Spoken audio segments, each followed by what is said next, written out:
Okay, so it's reading time. Don't you enjoy these little storybook sessions together? I know I do. So, I know it may seem I like to harp on the Green New Deal and, try to shoot it down, but I'm actually for better and greener uh, ways of producing energy in our current industrial system.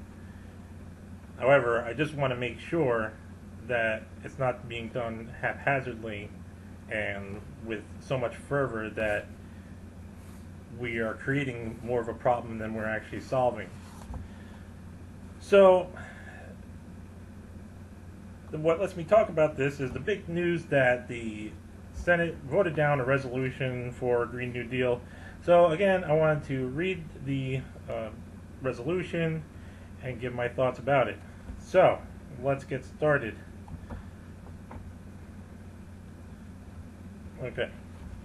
And like a moron, I accidentally printed the first page on Cars Talk. Here we go. Resolution recognizing the duty of the federal government to create a Green New Deal. Whereas the October 2018 report entitled Special Report on Global Warming of 1.5 degrees Celsius by Intergovernmental Panel on Climate Change in November 2018 Fourth National Climate Assessment Report found that 1. Human activity is the dominant cause of observed climate change over the past century. 2. The changing climate is causing sea levels to rise and an increase in wildfires, severe storms, droughts, and other extreme weather events that threaten human life, healthy communities, and critical infrastructure. 3. Global warming at or above 2 degrees Celsius beyond pre-industrialized level will cause A. Mass migration from regions most affected by climate change.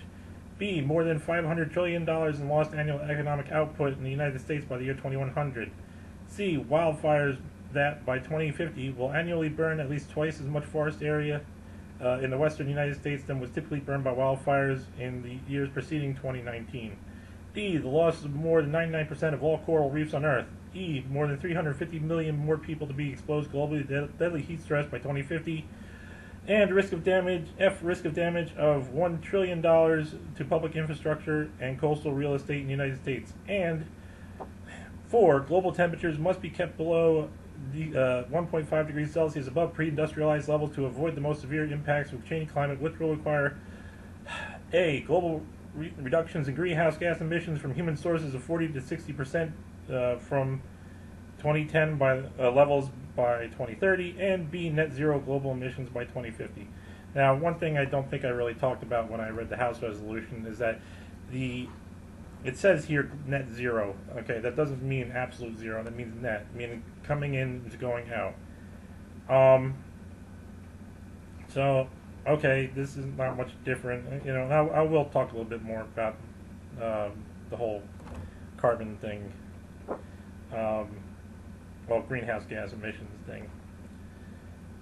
Whereas because the United States has historically been responsible for a disproportionate amount of greenhouse gas emissions, having emitted 20% of global house gas emissions through 2014 and has a high technological capacity, the United States must take a leading role in reducing emissions through economic transformation. Whereas the United States is currently experiencing several related crises with 1. Life expectancy declining with basic needs such as clean air, clean water, healthy food, and adequate health care.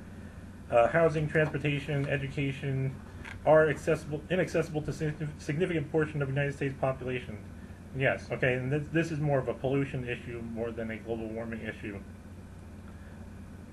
2. A 4-decade trend of wage stagnation, deindustrialization, and anti-labor policies that have led to A. Hourly wages overall stagnating. So this is all basically the same thing from the House resolution.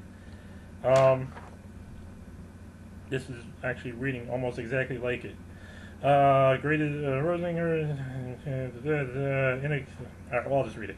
Hourly wages overall stagnating since the 1970s despite increased worker productivity, the third worst level of socioeconomic mobility in the developed world before the Great Recession, the erosion of the earnings and bargaining power of the workers of the United States, and inadequate resources for public sector workers to confront the challenges of climate change at local, state, and federal levels, and the greatest income equality since the 1920s, with the top 1% of earners accruing 91% of the gains from the first years of economic recovery after the Great Recession, large racial divide accounting to a difference of 20 times more wealth between the average white family and the average black family, and a gender earnings gap that results in women earning approximately 80% as much as men at the median.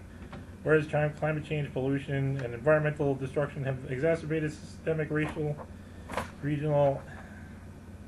Yes, this is basically.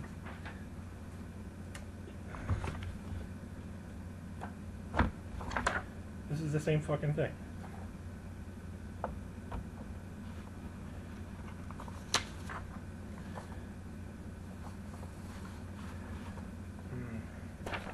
So this is the same document. It's just in the Senate, and it was voted down in the Senate.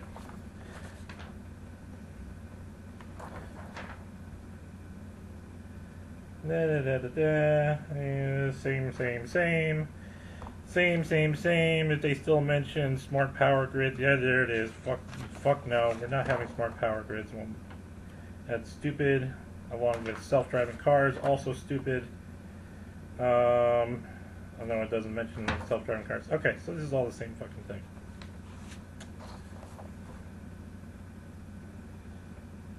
Alright.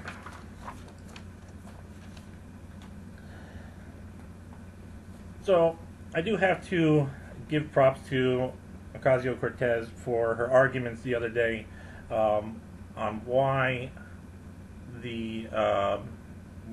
something like this is a necessary legislation. I thought she argued her point very well. I mean, it's an objectively true. Everything she said is objectively true, and I support the idea. I mean, me personally, I support the idea of having to take better steps at how we interact with the different biomes of this planet, and how we basically shouldn't be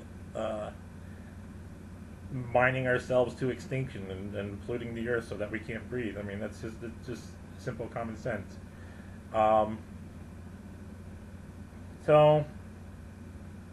But yeah, like I said, I mean, I just don't want the fervor to wind up creating more problems than we're actually solving, and to go just have somebody come along and say, okay, we're doing this now, we're fixing things, and everybody just blindly say, yeah, we're fixing things, and not pay attention to the details, and come to find out that we wound up getting fucked worse than we were previously. And there's some other things about climate change. Like carbon dioxide, it is a concern. I don't put it as much of a concern as I do the other forms of pollution. The fact that it gets absorbed by the oceans, and you have an increase in carbonic acid? That's a problem.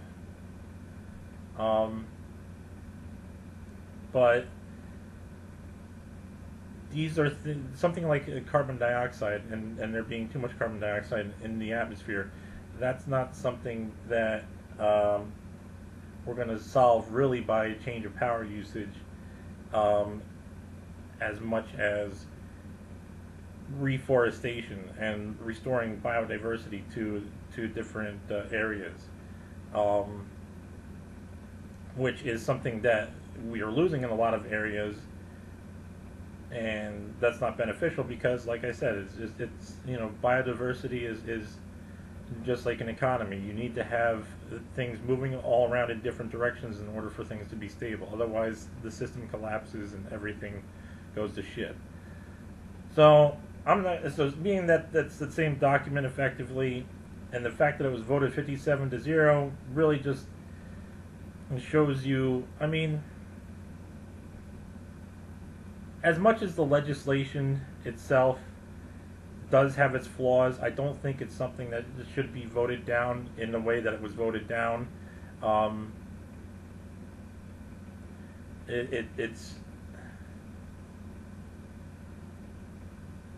yeah.